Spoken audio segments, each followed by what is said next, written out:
ఈ మానవుడు తలపై గుమ్మడికాయ పెట్టి ఏమి ఆట ఆడదుడు?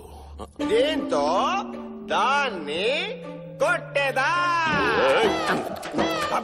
ప్రభు, ఇది చాలా బరువుగా ఉంటుంది ప్రభు. ఇదిగో చిన్నది, ఇది చాలా తేలిగ్గా ఉంటుంది ప్రభు. అవే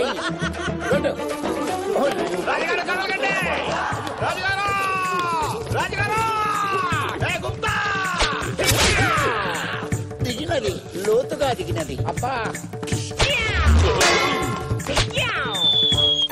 ప్రభు, 2 తరుములు మనల్ని వేగంగా తరుముతున్నవి. కాపాడు వారెవరు? ద్వారము తెరిచేదా?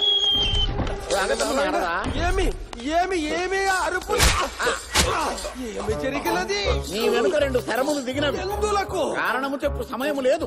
మరో 2 శరములు తరుముతున్నవి. రామచోపులకి ద్వారము తెరిచినది విందుకనుకొట్టి ఇందుకనుకొనలేదు. రాజుగారు, నా నుంచి ఎవరు తప్పించగలరు? మీరు ఒక్కరే బ్యాలెన్స్. దొరికేశారు. విశ్రమించినాడు. ఈ మానవుని వల్ల ఒక గొప్ప నీతి బోధపడినది. ఏమది? పని లేనిచో నారాయణ పారాయణ చేసుకునవచ్చు గాని ఇతరుల విషయములో బేలు పెట్టరాదు అని. అబ్బా నారదా, ఆ మానవుడు నీకు 3 బాణములు వేసినాడు కదా, ఇంకొకటి ఏమైనది? ఎచ్చటకు పోయి ఇరుక్కున్నదో ఏమో, గృహమునకు పోయి పరీక్షించుకునవలే. నారాయణ నారాయణ నారాయణ.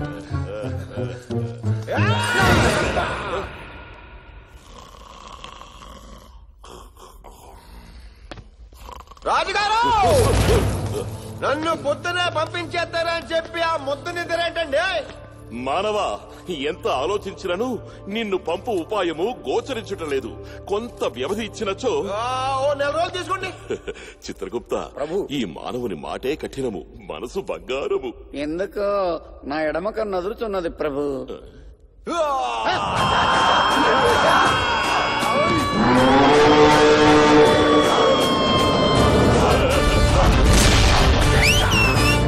మిత్రవర్యా,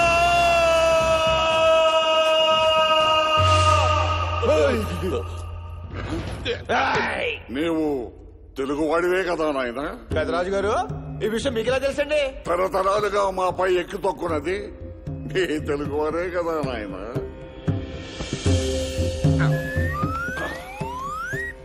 చిత్రగుప్త ప్రభు, ఇది ఏనా నీ మేధావితనము? సరే, నేను సరి చేసేదను.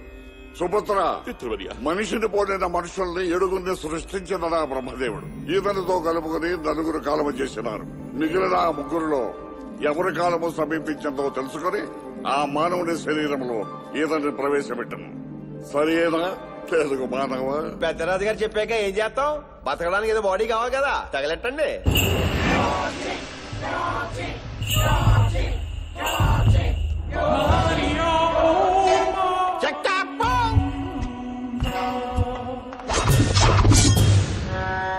మానవ, ఈతనొక చైనా యోధుడు 2 రోజులలో మరణించుటకు సిద్ధముగా ఉన్నాడు. ఇతని శరీరంలోకి వెళ్ళదవా? వెళ్ళను. ట్రైల్ ఎత్తాను. ట్రయల్ అనగా జీవితాంతం ఉండాల్సిన బాడీ ఒక్కసారి ఆ శరీరంలోకి ప్రవేశించి 1 గంట ఉండి పరీక్షించి చూచి వచ్చేదను. అటులని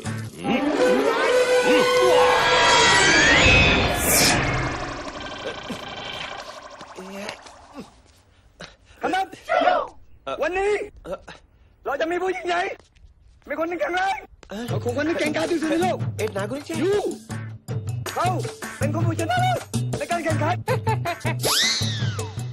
ఆడేమో పోటుగాడని పోడేస్తున్నాడు, ఈడేమో నవ్వుతున్నాడు, బూస్ అంటున్నాడు. అసలు ఇక్కడ ఏం జరుగుతుంది?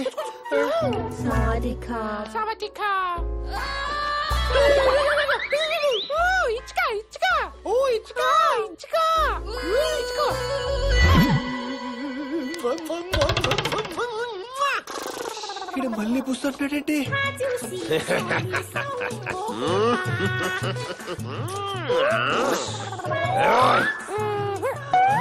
ఏంటిడు ఎటకారంగా మూతీరుస్తున్నాడు?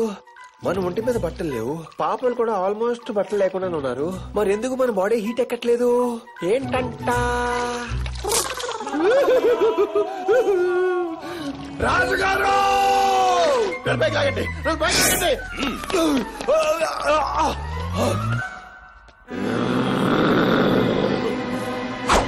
రాజుగారు, ఎలా కనిపిస్తున్నాను మీ కంటికి నేను?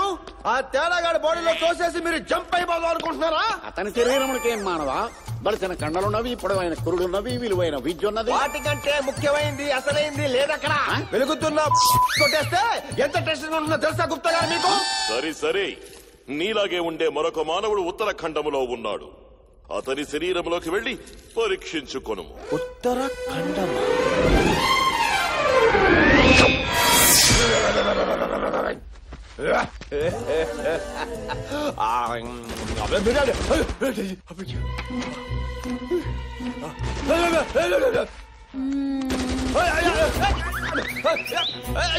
Stop. Where going? Army is coming. Why coming? You are terrorist.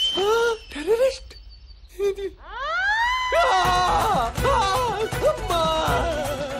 Mummy, రాజుగారు,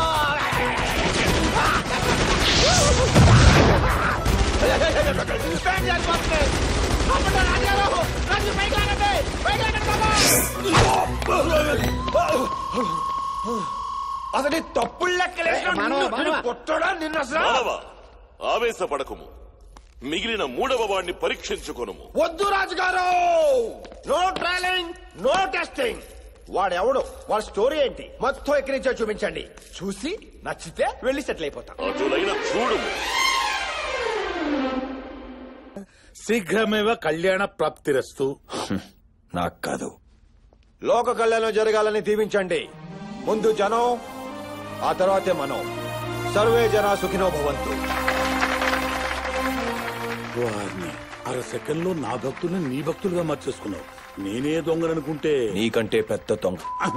ఇప్పటికే చాలా ఎక్కువ చేసావు. లోపలికి వెళ్దామా? ఎక్స్ప్రెషన్ మార్చు. ఇది సింగపూర్ లో మనం కట్టబోయే 7 స్టార్ హోటల్. నలుగురు డబ్బు ఈక్వల్ గా షేర్ చేసి ఇన్వెస్ట్ చేశారు. Any doubts? నీ మీద డౌటా? మన 5 ఏళ్ల అక్రమార్జనకి విక్రమార్కుడు నువ్వే కదరా. నువ్వు పదవిలోకి వచ్చాక లాస్ట్ 1 year లో మనం కొట్టింది 2000 కోట్లు, ఆల్ టైమ్ రికార్డ్. ఆ బ్లాక్ మనీ ఎంత భక్తి రూపంలో వైట్ గా ఫారిన్ కి ఇక మిగిలింది నీ డ్రీమ్ సీఎం అవ్వడమే. మీ నాన్న బతికున్న నాళ్లు పదవద్దు అని పార్టీ లీడర్ గా సేవ చేస్తూనే పోయాడు. కనీసం నువ్వైనా. జనం ముందుండి నడిపించేవాడు నాయకుడు. మా బాబులా డబ్బుండదో పదవి ఉండదు. జనం వెనకుండి వాళ్ళనే దోచుకునేవాడు రాజకీయ నాయకుడు. నాలా డబ్బొచ్చింది, పదవి కూడా వచ్చేస్తుంది. ఛాంబర్ దగ్గర జనాలు వెయిటింగ్ సార్, మనం అర్జెంట్ వెళ్ళాలి. కొంచెం సేపు ప్రజాసేవ చేసి వస్తాను. I'll talk to you later. Get lost. అయ్యా హోమ్ మినిస్టర్ గారు, 10 ఏళ్లుగా మేము ఉంటున్న కాలనీ పడగొట్టి ఏదో ఫ్యాక్టరీ కడతారంటయ్యా. ఇప్పటికిప్పుడు ఖాళీ చేయమంటే రోడ్డు మీదకి వస్తామయ్యా. ఏ ప్రభుత్వం ఉన్నది ప్రజల్ని కాపాడటానిక, దోచుకోవడానిక? మీరు ధైర్యంగా ఉండండి, నేను చూసుకుంటా. అలాగేనయ్యా. రవీందర్, బలరాం, లోపల ఉన్న మలేషియన్ గ్రూప్ మన వాళ్ళే. జాగ్రత్తగా డీల్ చేయి. నేను చూసుకుంటాను. Have a seat. Hi sir. Hello, Balram called me. What can I do for you? కళనీలో కథే ఫ్యాక్టరీకి సెక్యూరిటీ క్లియరెన్స్ కావాలి. కష్టం. జనం ఒప్పుకోరు. చూశారుగా, కొన్ని 100 కుటుంబాలు. I will give 100 crores to you.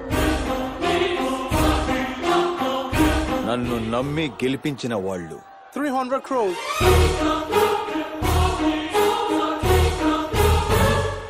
నాలాంటి నీతిమంతుణ్ణి డబ్బుతో కొనలేరు. 500 crores.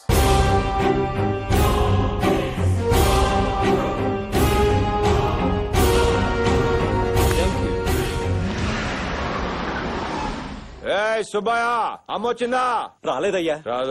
రాదు, నేనే వస్తున్నా. ఏవమ్మా, నన్ను కన్న మహా తల్లి, నమస్కారం. భోజనం చేసావా?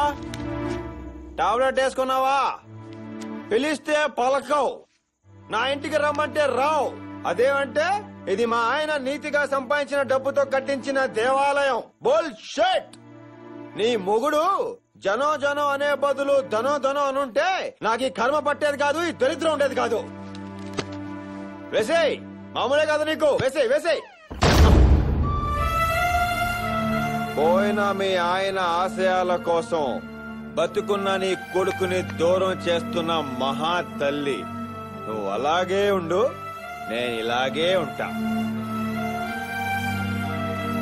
ఏయ్, తప్పంతా అయింది. ఆయనలా ఉండలేను నేను. నా వల్ల కాదు. ఇంపాసిబుల్. ఒక్కనే బతుకుతాను. చాలా అన్నలేదు, నాన్న లేడు. మానవ, ఇతని శరీరంలోకి వెళ్ళుటకు నీకు సమ్మతమేనా? 5, 10 కొట్టేస్తేనే నూనెలో వేయించి పైన కింద కారం పూసి కోటలతో కొట్టేస్తున్నారు. వీడేమో 1000 కోట్లు లాగేస్తున్నాడు. పైగా కన్న తల్లి వాడి ముఖాన్ని చీ కొట్టింది. అలాంటి వెదో బాడీలో ఎంటర్ అయ్యి మళ్ళీ ఇక్కడికి వచ్చేసరికి రివెంజ్ బానే ప్లాన్ చేశారు రాజుగారు. ఏ గుప్తా గారు మాట్లాడరే? తొందరపడకు మానవ. విధి ఏ మనిషి జీవితాన్ని ఏ మలుపు తిప్పునో ఎవ్వరికీ తెలియదు. చూడు. రాజధానిలోని ఖైరతాబాద్ లో నిర్మాణ దశలో ఉన్న ఓ ప్రభుత్వ కార్యాలయం కుప్పకూలింది. ఈ ఘటనలో 100 మందికి పైగా కూలీలు శిథిరాల కింద చిక్కుకుపోయారు. భద్రతా సిబ్బంది వాళ్ళను రక్షించే ప్రయత్నం చేస్తోంది. ఇటు హోమ్ మినిస్టర్ కూడా క్షతగాత్రులను పరామర్శించేందుకు సంఘటనా స్థలానికి చేరుకున్నారు. ఈ బిల్డింగ్ కాంట్రాక్టర్ మీ ఫ్రెండ్స్ అంతరం. దీనిపై మీ కామెంట్? ఈ కాంట్రాక్ట్ ఇప్పించింది కూడా మీరేనని ప్రతిపక్షాలు ఆరోపిస్తున్నాయి. దీనికి మీ సమాధానం చెప్పండి సార్.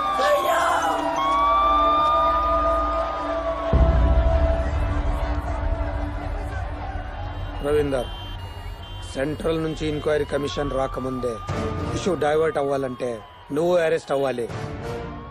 మిగతాది నేను చూసుకుంటాను. నిన్ను సీఎం చేసే బాధ్యత నాది. ప్రతిపక్షాల ఆరోపణల మేరకు హోమ్ మినిస్టర్ రవీందర్ స్వచ్ఛందంగా అరెస్ట్ అయ్యారు. దీంతో ఆగ్రహించిన ఆయన అభిమానులు రవీందర్ ను వెంటనే విడుదల చేయాలని బంద్ పాటిస్తూ రాస్తారోకోలు, ధర్నాలు చేస్తున్నారు. కొంతమంది యువకులు ఒంటి మీద కిరోసిన్ పోసుకుని దిప్పెండించుకున్నారు. ఇలాంటి సంఘటనలు ఇంకా ఉధృతం కాకముందే ముందు జాగ్రత్త చర్యగా ఆయన రిలీజ్ చేశారు.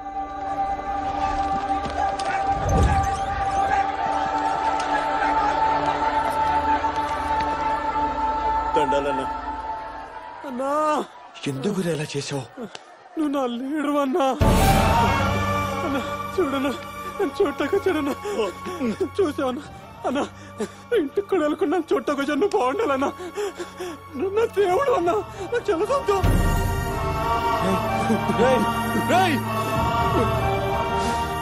అన్నా, నువ్వు బాధపడదన్నా. నా తమ్ముడు పోయినందుకు నాకు బాధ కాలేదన్నా.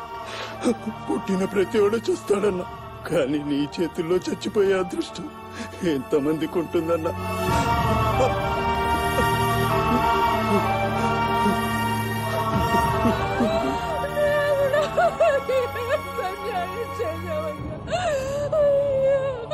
అమ్మా చూసావా, నీ బిడ్డ కోసం నా బిడ్డ ప్రాణాలు పోగొట్టుకున్నాడమ్మా.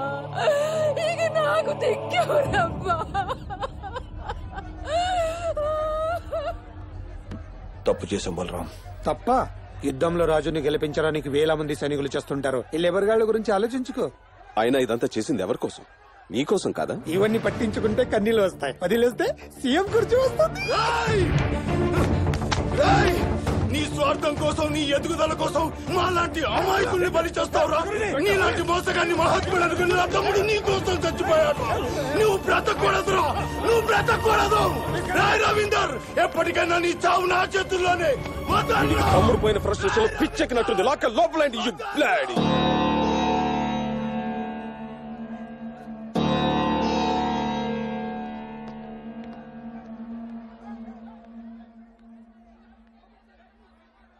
మంచి కొడుకు అనుకుని నేను మీ నాన్న మోసపోయాం.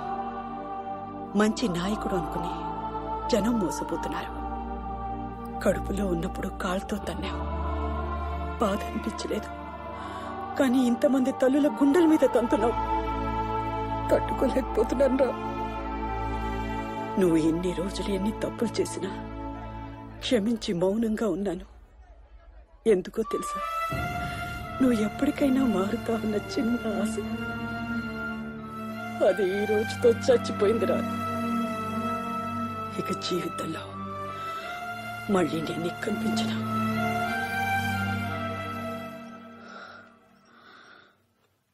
కొడుకు కానీ తండ్రి ఆశయాలు తీర్చలేకపోయావు.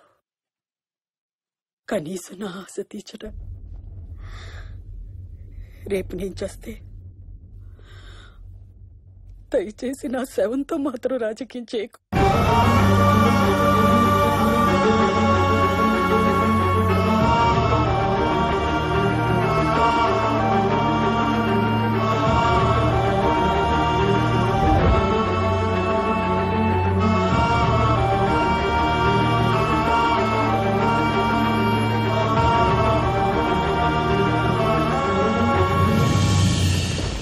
రేపు నేను చేస్తే దయచేసి నా శవంతో మాత్రం రాజకీయం చేయకు.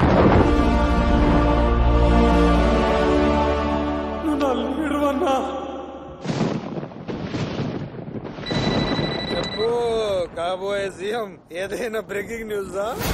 ఎన్నేళ్లు మనం దోచుకున్న డబ్బు ప్రజలకి పంచేయబోతున్నాను. నీకేమైనా పిచ్చా? రేపు ఉదయం మీడియా ముందు చేసిన అక్రమాల గురించి చెప్పి లొంగిపోతున్నాను. అంటే నీతో పాటు మేము లొంగిపోవాలా? నాతో పాటు మీరు. ఫోన్ చేసింది నువ్వు చెప్పింది వినటానికి కాదు, నా నిర్ణయం చెప్పడానికి. అమ్మా, ఇన్నేళ్ల నీ మౌనానికి అర్థం నాకు ఇప్పుడు తెలిసిందమ్మా. వస్తానమ్మా.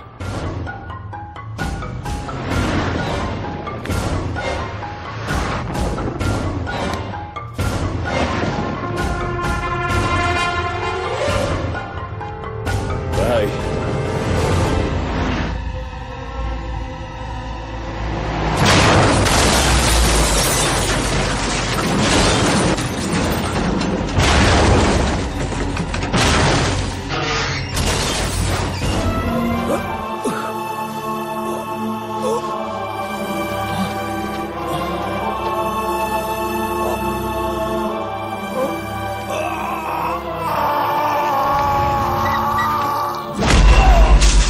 काम हो गया.